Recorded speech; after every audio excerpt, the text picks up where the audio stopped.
Testing 1, 2. Thank you, Cooper. That was, well, I think I got away with that one. I was expecting it to be a lot worse. Chris, I'm glad you only picked up on that one story. And all the others that could have maybe been. You can tell it all there if you want. No, your time's done. For those of you who do not know me, I'm Jack. If you don't know me, I don't know why you're here. I hope you enjoyed your free lunch. Amelia may come by other names, but welcome to you all and thank you all for coming to this small wedding. I don't know if Amelia's going to say any words, so I'm going to say some thank yous, and if I do miss anyone I do apologise, and I'm sure Amelia will mock it up at the end. Firstly, Amelia, thanks for turning up. You look nice, I won't. I'm not very good at that kind of thing. Amelia expected some nice words. And the bridesmaids, Demi, Jess, Vicky, Macy, thank you for looking after Amelia. I think everything went well this morning. Yeah. And thanks for getting her here as well. You all looked lovely. Now, if only I was single.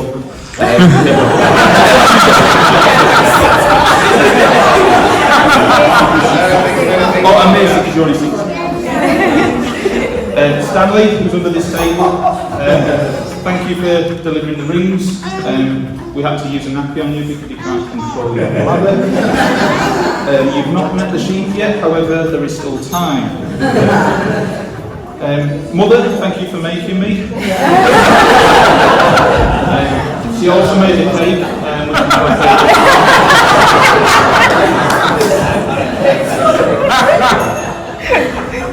So any complaints later on, food poisoning, it could be related to the cake. The dogs might have got the tongues on it on the way here.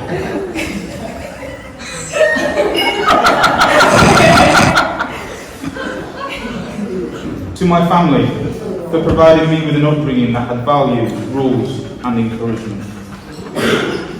To Amelia's family, who have accepted me for who I am, what I say, the inappropriate comments, the uselessness when it comes to things around the house. You don't ask me, but give me a computer anyway. Ashley, who's just departed, thank you for Amelia's dress. She was going to wear it, but then things changed, don't they?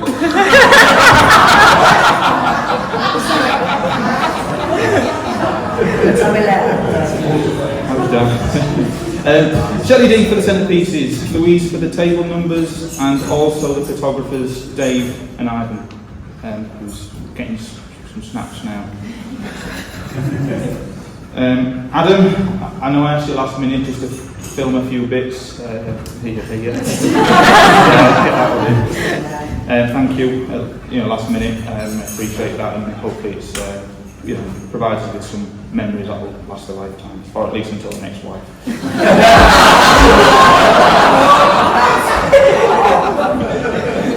Auntie Jenny, I was in the run-up to the wedding today. My aim was to get some abs, like the good old days. However, now 31, things will get a bit harder.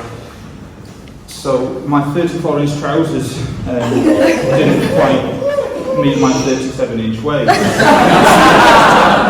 So we took them to Mr. Armani's and I'm wearing them now. And there's still a bit of room for a little bit extra for later on. All of our guests, all of you here today, some coming later on tonight, some from Scarborough, making a 2-hour journey. Some at the back there from Ireland.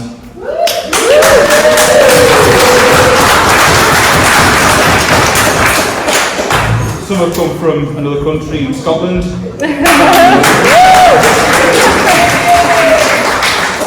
And some have come from down south.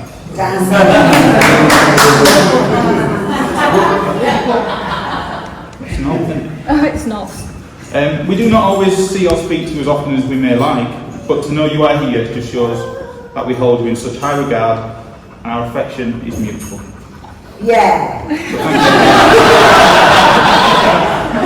So thank you for taking the time out of your busy lives to be here with us today and enjoy the elongated weekend.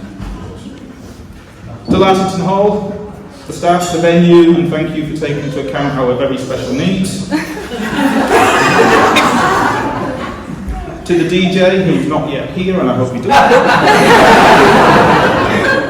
Apparently my Spotify tunes were not good enough for the evening do, so he's here to get everybody dancing later on.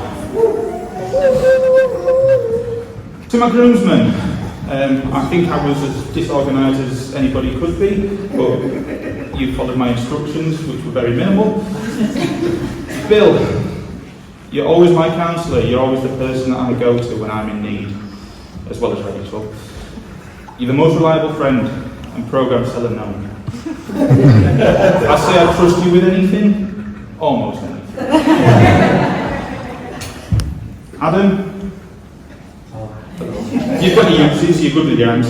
That reminds me when you come to help me with the garden.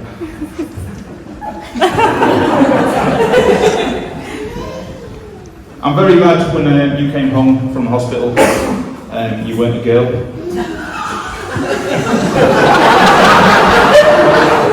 There's a story behind that, but you know what I mean. I thought it was a girl when I was told it was a girl when we came home and I ran upstairs in tears. Thanks for looking after Stan and Ollie. Cal, right at the back there, a long-time friend that we share many special memories going back to our earlier footballing days, school and college. We maybe thought we would make it as a footballer, but you were too small and I don't know what I was. Perhaps we don't see and speak to each other as much or as often as we like, but when we get together, it's like we're never been away.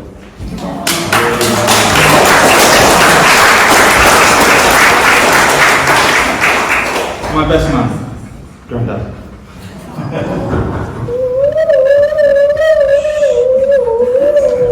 You've always been there. My 31 years on this planet has been with you. You've been the father figure that I missed out on biologically. And I share such happy memories with you. I owe you a hell of a lot more than I can say. You're the reason I fell in love with football. You got me hooked on Scarborough FC. When you invited me to a game at the athletic ground when I was just 7 years old, the exact day, 11th of January 2001, we played the RMI. We drew 1-1. Ironically, the last game at the athletic ground was against the RMI. That game also finished 1-1. I still remember everything. The name on the team sheet, there was Phil Priestley in goal, and then the following game, Andy Bush turned up. Where did he come from? A Mars bar and a warm drink at half-time always helped on those cold nights, even those summer afternoons. The Mars bar went down the tree. We continue to share the good and the bad times with our beloved Scarborough. It is no secret that I took up refereeing in your footsteps, and you were there with me to talk through the games on the phone in the debrief after I'd made some debatable decisions. I also seem to have acquired some of your music taste. So the Spotify playlist that's been going in the background, I suppose Grandad can take some credit. Or complaints. Our mutual enjoyment for walking brings us together. And in 2009 we walked across England with Granny. Do you remember that, Granny? Obviously, until your knee went, Granny, we were going really strong. And then for the last day, Harvey joined us when we completed the coast to coast, which remains one of my happiest memories away from the football pitch. Thank you, Grandad, Granny, for everything you've done for myself over the past 31 years. Anyhow, I'd like to talk about what love means to me and how I have got to where I am, in the hope that anyone out there may still be looking for that special someone. Children, may wish to live with.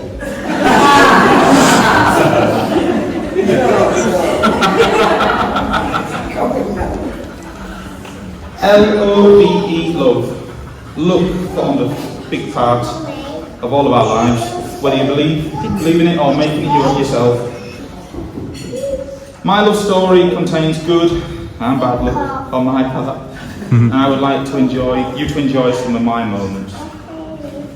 My first girlfriend was in year 9, when I was about 13, 14 year old.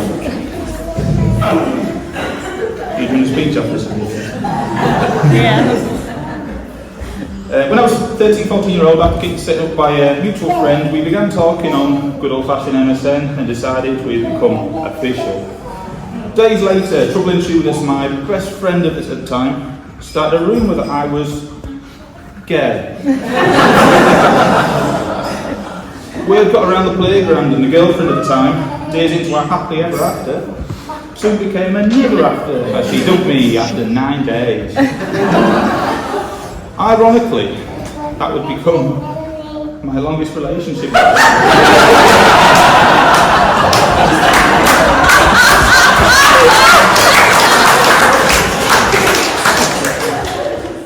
Even more ironically, she's now a lesbian.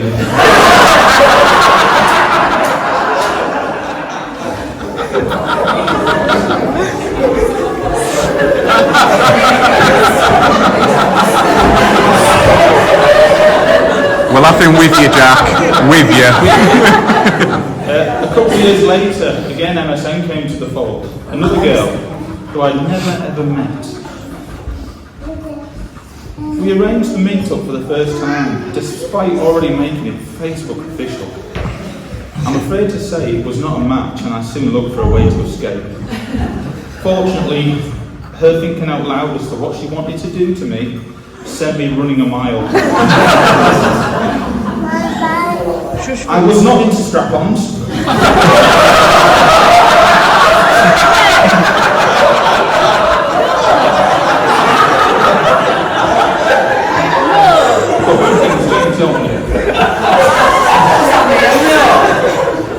At the time, I was going to say it's half tennis. The college years, Carl was with me for most of those. They were very tragic. Rachel was not too far away either.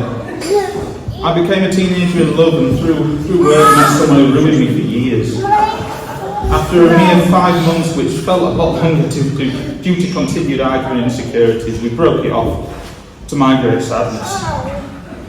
However, in a bid to get her back, on Valentine's Day, I developed a cunning plan. Again, using my varied music knowledge, probably acquired by Grandad, and Windows Media Player, I recorded a mixed CD with voiceover.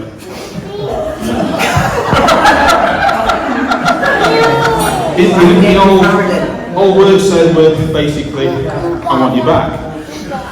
The CD was played at college by her friends. I was mocked, and romance on this part has gone for a little while. You know what to say about getting over someone, anyhow. I started speaking to a girl in my business class, and we agreed to go skinny dipping. Excited, I was, knowing I was hopefully going to get back on my feet again and finally see a girl without any clothes on, in the flesh. I was dealt with the very sad news, however, the next day, that she got a boyfriend. We had to postpone the skinny dipping, the time and date is still to be determined.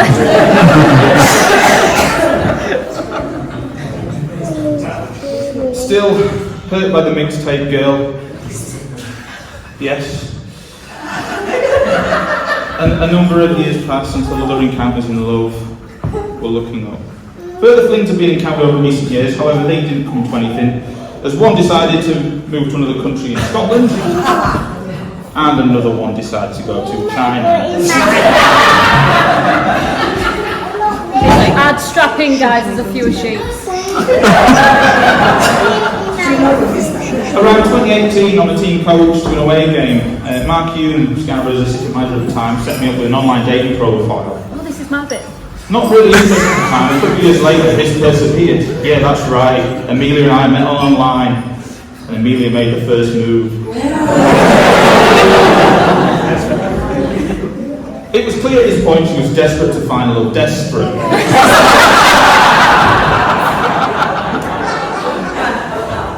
And I was happy to play the soccer. We agreed to meet one evening at Scotty Mills on Scabbers North Bay. I was typically late in my plush white van. In a bid to impress, I'm told girls like cars, and this vehicle had 4 wheels. Amelia's red hair was a standout. We decided to walk up the steps to the cliff tops, and in true gentlemanly style, I let Amelia go first. At this point, I realised what a great bum she had,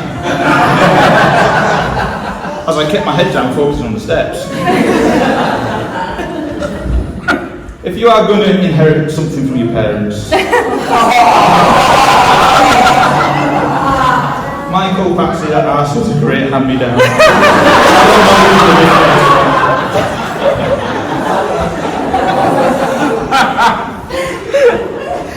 We met during COVID, and during COVID, supplies of basic disposable cups were hard to come by, and I could only get hold of some Jaeger shot glasses. I brought wine, in a bid to get her drunk perhaps. However, I also brought a corkscrew bottle with no corkscrew. So we broke into a bottle with our car keys, so that bottle of wine was a bit corky. Otherwise, things were going smooth.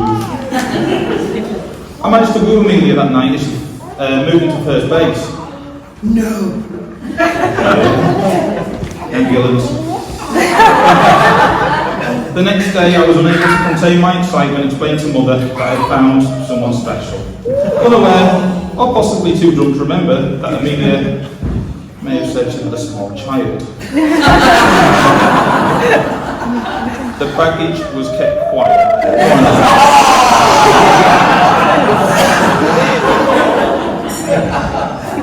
Whilst marriage and partnerships have its downfalls, it also has its perks. Share Netflix accounts, obtaining, and then splitting. Son? What do you mean? It's fine. Get to use her car, we've got a dog or 2, and maybe marriage allowance further on down the line. From Amelia's side, she'll be looking forward to spending more of my money, and when she gets home, we look forward to pushing together our 2 single beds. Obviously after her honeymoon, which I'm not invited to. Enjoy those daughters. Whilst Amelia and I are total opposites, I believe we complement each other. Her erotic thoughts are often brought to reality by myself. She's very outgoing, whereas I like my peace and quiet. She will stay in bed all morning, I like my bed early on at night. Our taste in music is also very different. I like the golden oldies, Amelia likes to be a little more modern. Amelia likes to go out with her friends, I'm quite happy in my own company. I like to be outside, Amelia can spend a day inside without hesitation. Amelia loves to bathe in a filth, I prefer a shower.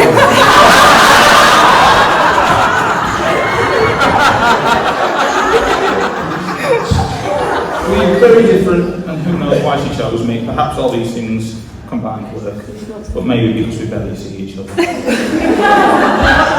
Seriously though, I'm looking forward to the opportunities that this partnership will bring. I'm nearly there, I'm on the He's on the last one.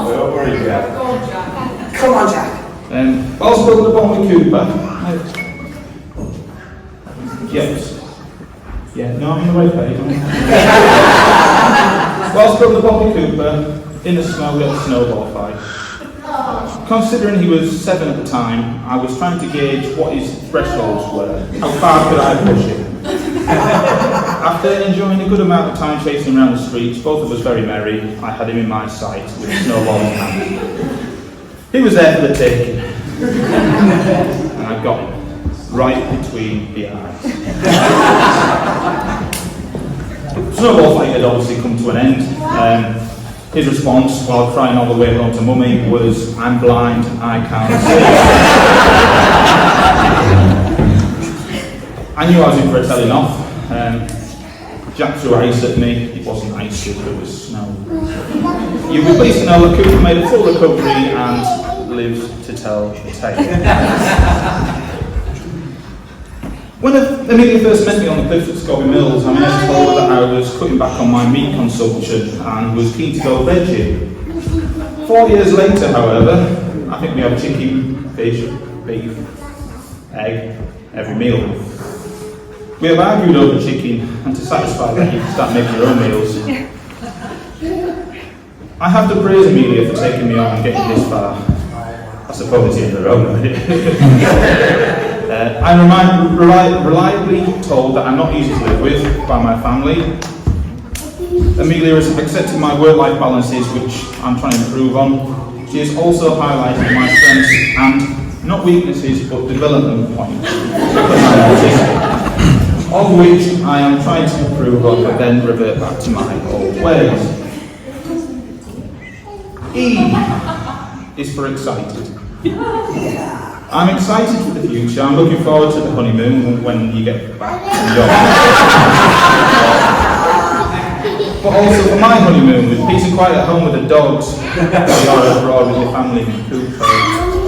The list of jobs you've given me at home is unlikely to get done, considering you'll be by your deck chair. I'm looking forward to sharing our difficulties, solving our differences, loving each other, of course I am, embracing our families and fulfilling our dreams together, dragging you up mountains, force feeding your chicken, and making memories to look back on over a cup of Yorkshire tea. Amelia, when we're old, and when you also join the Grey Hair Club, because I think I've already joined, with all these still medicine in the neighbourhood, because you're going to live forever, and Cooper has long since moved out, I hope we are both still happy together, but in our own unique way. Amelia, I never wanted to need you, I only wanted to want you, but I may need you a little more than I did before. For any female seeking persons who have not yet found love, join Bumble, that's what Amelia was. And they have the message first. Thank you very much. I now pass over to Bill and Rachel for probably some further humiliation.